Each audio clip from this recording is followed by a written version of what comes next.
नमस्कार साथियों, आप सभी का स्वागत है हमारे ऑफिशियल पेज पर।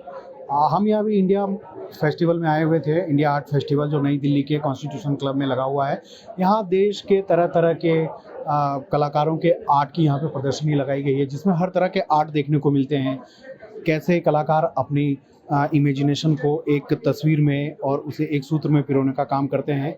और हमें यहाँ पे एक काफ़ी इंटरेस्टिंग कलाकार मिले हैं जिनका नाम है अमरीश मलवांकर, जो वैसे तो कर्नाटक बेंगलोर के रहने वाले हैं। वो एब्स्ट्रैक्ट आर्ट उनका एक इस कला को कहते हैं। आइए समझते हैं कि आखिर ये एब्स्ट्रैक्ट आर्ट होता क्या है, किस तरह से वर्क करता है और इसे चाहने वाले लोग किस तरह से हैं। सबसे पहले अमरीश मलवांकर जी, आपका हमारे पेज पर बहुत बहुत स्वागत है। Thank you. और ये हमने कई तरह के कला ऐसे देखे हैं, पेंटिंग्स देखे हैं। ये मुझे काफ़ी नया लगा, कुछ अलग सा लगा, इसलिए आपसे बात करना। सबसे पहले तो इसके बारे में बताइए, ये कैसे वर्क करता है और इसको चाहने वाले लोग कैसे हैं। ओके, एब्स्ट्रैक्ट आर्ट में बेसिकली एक चीज़ होती है कि इसमें जो आर्टिस्ट के विचार होते हैं वो एक फॉर्म नहीं लेता।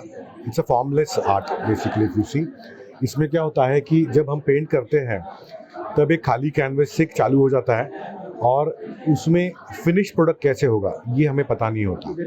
हाँ, पता नहीं होता। तो इसलिए हम जब पेंट करना स्टार्ट करते हैं तो वो एक ट्रिगर होता है, जहाँ कोई कलर दिखे, कोई पत्ता दिखे, कुछ भी ट्रिगर कर सकता है हमको।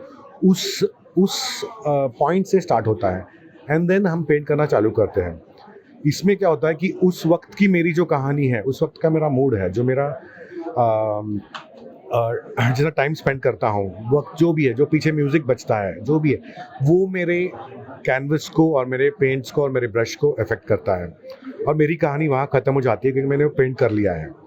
अभी इसके बाद क्या होता है, मुझे ऐसा लगता है कि मेरे व्यूअर्स जो है वो एक्चुअली ज़्यादा रिलेट करें मेरे पेंटिंग से। सो जैसे मैंने ये जब बनाया था तो मैं एक नए स्टूडियो में शिफ्ट हुआ था और मुझे काफ़ी बड़ा स्टूडियो में था, 10 बाय 10 के रूम से शिफ्ट हुआ था बड़े स्टूडियो में। तो थोड़ी फ्रीडम मिली, तो इसलिए मेरी पूरी एनर्जी मैंने इसमें पोर कर दी है। तो इतना, और एक आर्किटेक्चरल बैकग्राउंड होने की वजह से थोड़ा कंपोजिशन में मेरे को काम ईजी पड़ जाता है, तो मैं कंपोज करता हूँ। बट अभी इसमें एग्जैक्टली आपको कोई फॉर्म नहीं दिखेगा, बट जैसे बच्चे देखते हैं क्लाउड्स में, जब उनको कोई शेप दिखता है, उस सोच से देखेगा तो आप कुछ ना कुछ दिखेगा आपको यहाँ पे। सो एब्स्ट्रैक्ट आर्ट को वैसे पढ़ा जाएगा कि पहले आप कॉम्पोजिशन देखो कि क्यों पसंद आया दूर से, क्योंकि कलर्स बहुत अट्रैक्टिव है। उसके बाद आप आगे जाइए, अगर आर्टिस्ट है तो उनकी कहानी सुनिए क्यों। अगर प्लेन एब्स्ट्रैक्ट की बात कर रहा हूँ मैं, और उसके बाद आप अपना नज़रिए से देख सकते हो, जो अपना एक्सपीरियंस, लाइफ एक्सपीरियंस है, उस हिसाब से आप उस पेंटिंग को एंजॉय कर सकते हो। हर दिन आपको कुछ ना कुछ अलग दिखाई देगा, जैसे आपका मूड हो उस हिसाब से। एब्स्ट्रैक्ट आर्ट में जो फाइन आर्ट्स के बच्चे पढ़ाई करते हैं, वो उनके लिए एब्स्ट्रैक्ट आर्ट कितना मददगार हो सकता है उनके करियर गोल सेट करने के लिए। और दूसरी चीज़, आपने भी ये कला कहीं ना कहीं से सीखी होगी, तो उसके बारे में भी कुछ बताइए, दोनों चीज़ें। नहीं, एक्चुअली मैं तो सीखा तो नहीं हूँ, मैं ग्रेजुएट ऑफ आर्किटेक्चर हूँ। ओके। सो आर्किटेक्ट था, 10 साल प्रैक्टिस किया है मैंने। और शौक था बचपन से, तो पिताजी मम्मी जी ने भी बहुत प्रोत्साहन दिया है।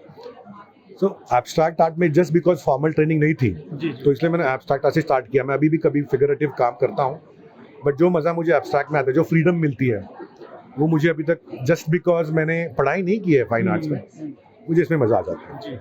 जैसे मैं ऑनलाइन वीडियोस काफ़ी देखता हूँ, मैं दूसरे आर्टिस्ट से सीखता हूँ जितना भी मेरे को मिले, बट अभी तक I am enjoying abstract art ज़्यादा। पढ़ाई करने वाले बच्चों को कोई आप मैसेज या कोई सीख देना चाहें तो? यस, आप पूरे रूल सीखिए, सारे रूल सीखिए, अच्छी पढ़ाई कीजिए, क्योंकि तभी आपको पता चलेगा क्या कर सकते हो, क्या नहीं कर सकते हो।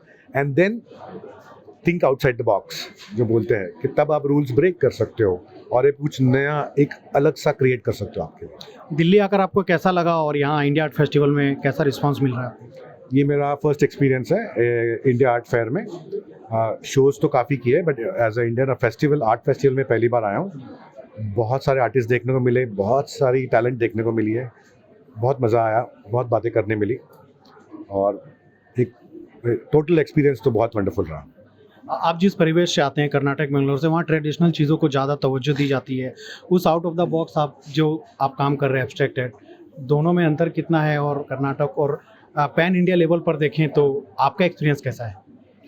नहीं, अभी ऐसे नहीं रहा है कि इंडिया काफ़ी मॉडर्न हो गया है अभी, और बहुत एक्सेप्टेंस है आर्ट के लिए, अलग अलग टाइप के आर्ट के लिए एक्सेप्टेंस है। सो वो हिसाब से अगर देखोगे तो we are a balance of everything. India में सब कुछ आता है, डाइवर्सिटी बहुत है, तो सब कुछ एक्सेप्ट कर लेते हैं लोग। जैसे ट्रेडिशनल आर्ट को भी जिंदा रखा है, वो हिसाब से नए आर्ट को भी लेते हैं। और आजकल एक्सेप्टेंस आ गया है, इसलिए एब्स्ट्रैक्ट्स का भी थोड़ा डिमांड बढ़ गया है। लोग एकदम कंटेम्प्रेरी आर्किटेक्चर करते हैं या फिर इंटीरियर्स करते हैं, तो मार्केट है, पीपल एंजॉय इट। बहुत बहुत धन्यवाद अमरीश जी, आपने हमें समय दिया, और अमरीश जी जैसे कलाकार को हमें और प्रोत्साहित करना चाहिए। अब ये कर्नाटक बेंगलोर से यहाँ तक पहुँचे हैं, कई जगह शोज किए हैं। हम भी इनके कला को देख करके एक बार रुक से गए और तभी इनसे हमने बातचीत की, तो हमें इनके निकट भविष्य के लिए भी कॉन्ग्रेचुलेट और बधाई देते हैं कि ये आगे और आगे जाएं। आपने हमें समय दिया, इसके लिए बहुत बहुत धन्यवाद। Thank you. जय हिंद, जोहार।